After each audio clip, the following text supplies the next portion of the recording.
பேசலாம். பிரியன், இதுல அதிமுக தரப்புல எதிர்க்கட்சி தலைவர் அறிக்கை விட்டிருக்கிறாங்க. அன்பில் மகேஷ் பொய்யாமொழி அவங்க அழுததுல அம்பலப்பட்டு போயிருக்கிறாங்க. முதல்வரோட இப்ப விளக்கம் அவதூறுகளை பரப்ப வேண்டாம்னு சொல்றத எதிர்க்கட்சி தலைவர் இப்பதான் எங்களுக்கு அதிக சந்தேகம்ன்றாங்க. எம்ஆர் விஜயபாஸ்கர் சொல்றார், நம்பர் இல்லாத ஆம்புலன்ஸ் எப்படி உள்ளுக்கு வந்தது அப்படின்னு நிறைய கேள்விகளை தாவேகா சதின்னு சொன்னதோட நிறுத்திட்டாங்க.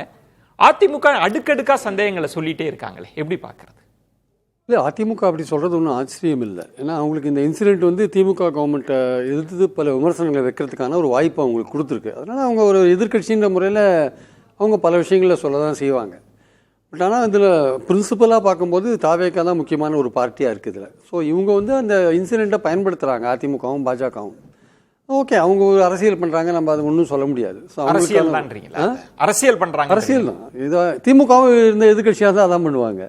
அதையும் சொல்லி ஆளுங்க அரசியல் அவியலா பண்ணுவான்றீங்களா? திமுக இருந்தால் அவங்களும் சிபிஐ என்கொயரி கேட்க தான் செய்வாங்க. எனக்கு என்னென்னா, சிபிஐ ஜெயலலிதா கேட்ட மாதிரி தான் வானத்தில் என்ன குதிச்சுது. இப்போ சொன்னார்ல சிபிஐ எப்படி போஃபர்ஸில் பிஹேவ் பண்ணாங்கன்ட்டு. சிபிஐ இப்போ ஆம்ஸ்ட்ராங் கேஸ்லலாம் குற்றப்பத்திரிகை ஃபைல் பண்ணியாச்சு. இப்போ ஹைகோர்ட் சொல்லுது சிபிஐட்ட கொடுன்னு சொல்லுது.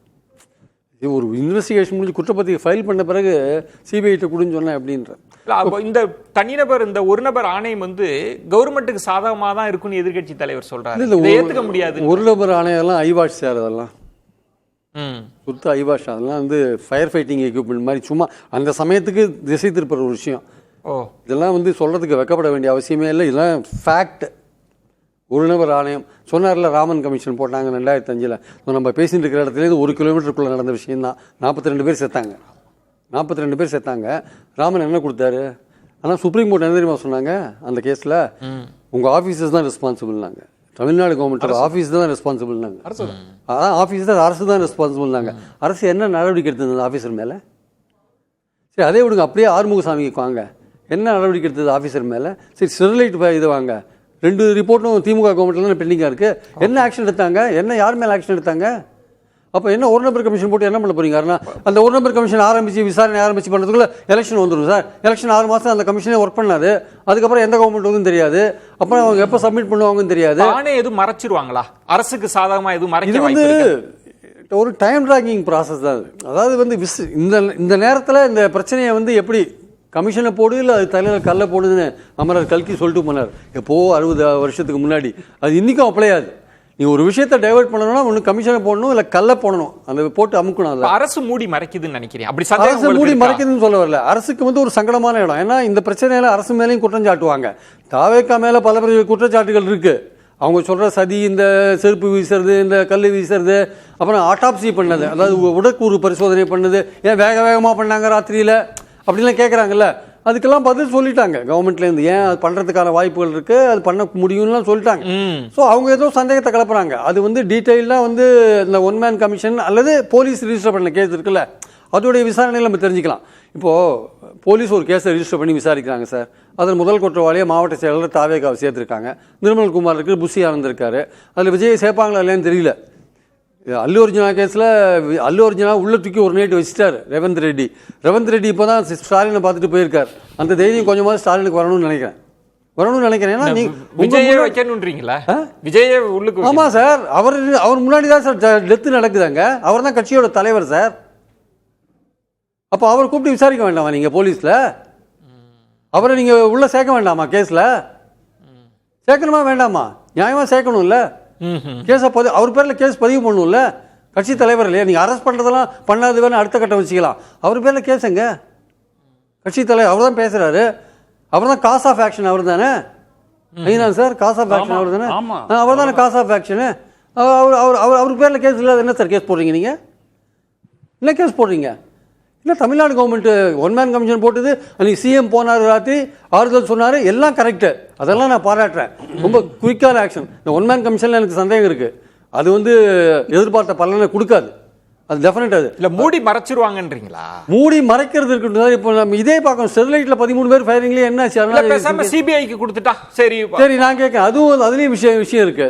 இப்போ ஏன் சிபிஐ கேட்குறாங்க? பாஜகவும் அதிமுகவும் 2 பேரும் கூட்டணியில் இருக்காங்க, மத்திய அரசு அவங்கள்ட்ட இருக்கு. அப்போ சிபிஐ ஒழுங்காக நடக்குமா அப்படின்னு திமுக கேட்கும்ல. சிபிஐ ஒழுங்காக விசாரணை நடத்துமா?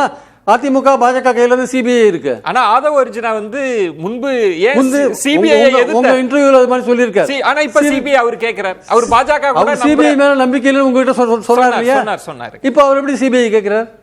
ஒரு சிபிஐ வந்து ஒரு சர்ச்சைக்குரிய ஆர்கனைசேஷன் சார். அது மேல நம்பிக்கை வச்சு சில பேர் ஆளுங்கட்சியா இருக்கும்போது நம்பிக்கை வைப்பாங்க, எதிர்கட்சியா இருக்கும்போது நம்பிக்கை வைப்பாங்க. அது மாறி மாறி இருக்கும்.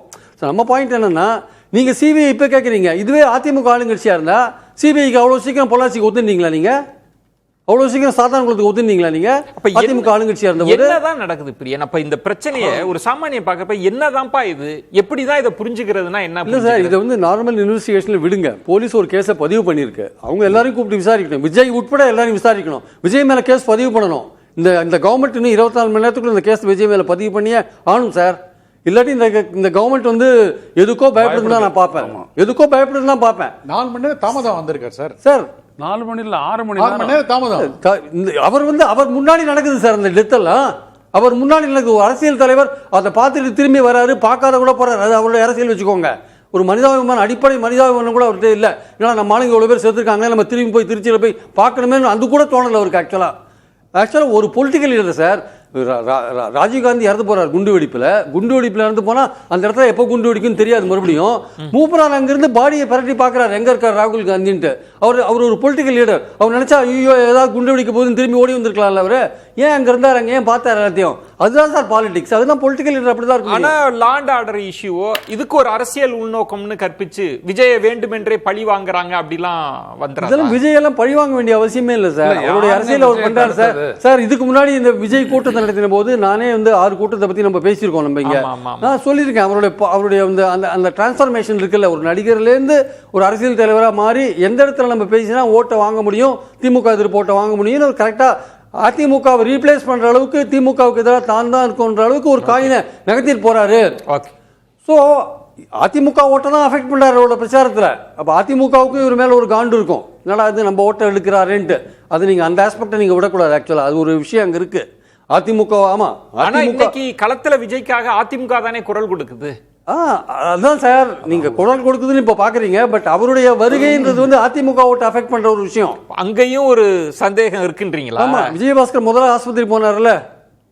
எப்படி நீங்க செந்தில் பாலாஜியை கேட்குறீங்கல்ல, விஜயபாஸ்கர் ஏன் போனாரு சார்? 2 பேரும் கரூர்காரங்க, நம்ம ஊர்க்காரங்க அஃபெக்ட் ஆயிருக்காங்கன்னு 2 பேரும் போனாங்க. அதுக்கு ஒரு உள்நோக்கம் நீங்க கற்பிக்கிறீங்கல்ல. செந்தில் பாலாஜிக்கு ஒரு உள்நோக்கம் கற்பிக்கிறீங்கல்ல, அப்போ விஜயபாஸ்கருக்கு ஏன் உள்நோக்கம் கற்பிக்க கூடாது? பேசலாம். முதல் கட்ட கருத்தை எடுத்துக்கிறேன்.